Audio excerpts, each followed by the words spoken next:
Hello hi ಎಲ್ರಿಗೂ ನಮಸ್ಕಾರ. Welcome back to my channel Jaggi official JN. ಇವತ್ತಿನ ರೆಸಿಪಿ ಬಂದುಬಿಟ್ಟು ಸಂಕ್ರಾಂತಿ ಸ್ಪೆಷಲು ಶೇಂಗಾ ಉಂಡೆ. ಇದನ್ನು ನಾವು ಸೆಲ್ಬಿಂಡಿ ಅಂತಲೂ ಕರಿತೀವಿ. ನಾವು ಸಂಕ್ರಾಂತಿ ಹಬ್ಬಕ್ಕೆಲ್ಲ ಈ ರೆಸಿಪಿನೇ ನಾವು ಮಾಡೋದು.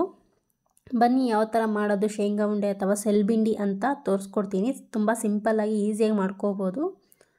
ಮೊದಲು ಒಂದು ಪ್ಯಾನಿಗೆ 2 ಕಪ್ ಅಷ್ಟನ್ನ ಕಡಲೆ ಬೀಜನ ಹಾಕಿಬಿಟ್ಟು ಮೀಡಿಯಮ್ ಫ್ಲೇಮಲ್ಲೇ ಹುರ್ಕೊಬೇಕು. ಮೀಡಿಯಮ್ ಫ್ಲೇಮಲ್ಲಿ ಹುರ್ಕೊಂಡು ಆದಮೇಲೆ ಹುರಿದಿರೋಂಥ ಒಂದು ಕಡಲೆ ಬೀಜನ ಬೇರೆ ಪ್ಲೇಟಿಗೆ ಹಾಕಿ ತಣ್ಣಗೆ ಹಾಕ್ಬಿಡಿ. ಮತ್ತು ಅದೇ ಪ್ಯಾನಿಗೆ ಒಂದು ಅರ್ಧ ಕಪ್ಪಷ್ಟು ಹುರುಗಡ್ಲೆನ ಹಾಕಿಬಿಟ್ಟು ಅದನ್ನು 2 ನಿಮಿಷ ರೋಸ್ಟ್ ಮಾಡಿ ಅದನ್ನು ಒಂದು ಸಪ್ರೇಟ್ ಪ್ಲೇಟಿಗೆ ಎತ್ತಿಡಿ.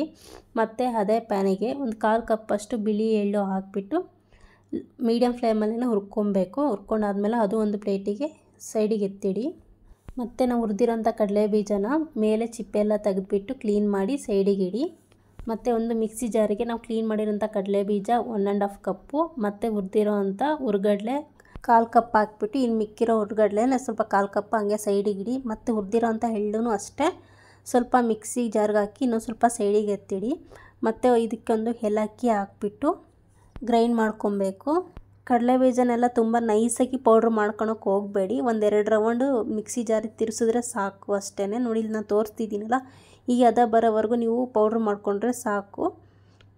ಮಿಕ್ಸಿಗೆ ಹಾಕಿರೋ ಒಂದು ಪೌಡ್ರನ್ನು ಅಗಲವಾಗಿರೋ ಒಂದು ಬೇಸನ್ಗೆ ಹಾಕ್ಕೊಂಡು ಇದಕ್ಕೆ ನಾವು ಹುರಿದಿಟ್ಕೊಂಡಿರುವ ಎಳ್ಳು ಮತ್ತು ಹುರುಗಡ್ಲೆನ ಹಾಕಿ ಒಂದು ರೌಂಡು ಈ ಥರ ಡ್ರೈ ಆಗಿನ ಫಸ್ಟ್ ಮಿಕ್ಸ್ ಮಾಡ್ಕೊಳ್ಳಿ.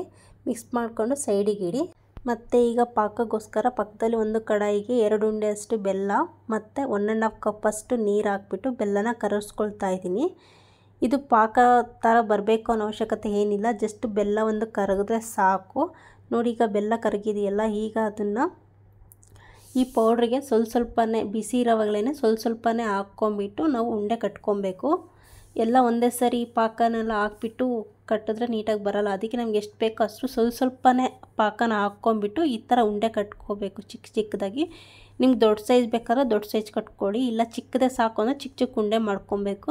ನೋಡಿ ಎಷ್ಟು ನೀಟಾಗಿ ಬಂದಿದೆಯಲ್ಲ, ಅಷ್ಟೇ ಈ ಥರನೇ ಮಿಗ್ಲಿರೋ ಪೌಡ್ರನ್ನೆಲ್ಲ ಸ್ವಲ್ಪನೇ ಪಾಕ ಹಾಕ್ಕೊಂಡ್ಬಿಟ್ಟು ಉಂಡೆ ಕಟ್ಕೊಂಡು ಹೋಗ್ತಾ ಇರಬೇಕು. ಪಾಕ ತುಂಬ ಬಿಸಿ ಇರುತ್ತೆ, ನೀವು ನೋಡಿಬಿಟ್ಟು ಸ್ವಲ್ಪನೇ ಹಾಕ್ಕೊಂಡು ಸ್ವಲ್ಪ ಬೇಗ ಕಟ್ಕೊಳ್ಳಿ. ಸೇಮ್ ಇದೇ ಥರನೇ ಮಿಗ್ಲಿರೋ ಪೌಡ್ರುಗಳಿಗೂ ಪಾಕ ಹಾಕ್ಕೊಂಡು ಉಂಡೆ ಕಟ್ಕೊಂಡು ಸೈಡಿಗೆ ಎತ್ತಿಟ್ಕೊಳ್ಳಿ. ನೋಡಿದ್ರಲ್ಲ ತುಂಬ ಸಿಂಪಲ್ಲಾಗಿ ಯಾವ ಥರ ಮಾಡೋದು ಸೆಲ್ಬಿಂಡಿ ಅಥವಾ ಶೇಂಗಾ ಉಂಡೆ ಅಂತ. ಇದು ಸಂಕ್ರಾಂತಿ ಸ್ಪೆಷಲು, ನಮ್ಮ ಸೈಡೆಲ್ಲ ಇದೇ ಥರನೇ ಮಾಡೋದು.